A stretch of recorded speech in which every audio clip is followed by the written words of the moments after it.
Si on fait un show running config,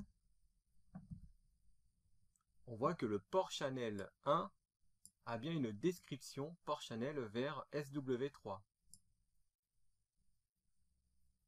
On va faire pareil pour le switch 3. On fait un conft interface port channel 1 et on lui ajoute la description port channel, cette fois-ci vers SW1. Et on quitte. Si on fait un show running config, ici aussi, on voit que la demande a bien été prise en compte. L'interface port channel 1 a maintenant une description. Retournons sur le switch 1.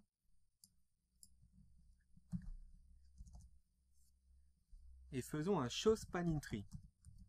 En faisant un show spanning tree sur le switch 1, on remarque qu'on ne voit plus nos interfaces Ethernet 2.1 et 3.1, mais uniquement le port channel 1.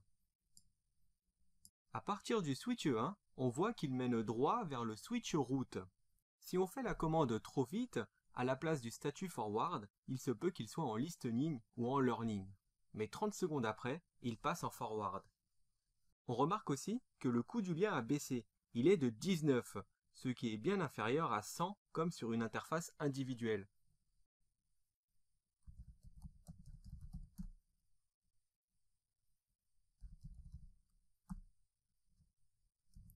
La commande showInterface port channel 1 permet d'afficher les statistiques complètes du port, mais elle ne fonctionne pas sur le simulateur Packet Tracer.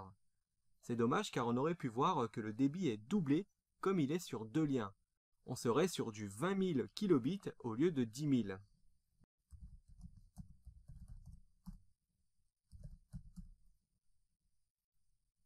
La commande showEtherChannel summary est très utile quand il y a plusieurs ports channels de configurer, car elle les liste ligne par ligne avec les ports qui lui sont agrégés. Ici, il n'y a que le PO1 et il comprend les ports 2.1 et 3.1. Le protocole utilisé pour l'agrégation est LACP. Celui qui est ouvert est compatible avec d'autres constructeurs. L'autre protocole d'agrégation qui se nomme PAGP est propriétaire Cisco. Il fonctionne de la même manière. Les deux lettres qui sont SU après PO1 signifient que l'agrégation utilisée est de couche 2. S pour Layer 2 et U pour In Use. Le compteur du nombre de ports channels utilisés étant à 1, nous montre bien qu'à l'autre bout, la configuration est correcte. Sinon, il aurait été inutilisable et le compteur serait à 0, vu qu'il n'y a qu'un seul port channel de configurer.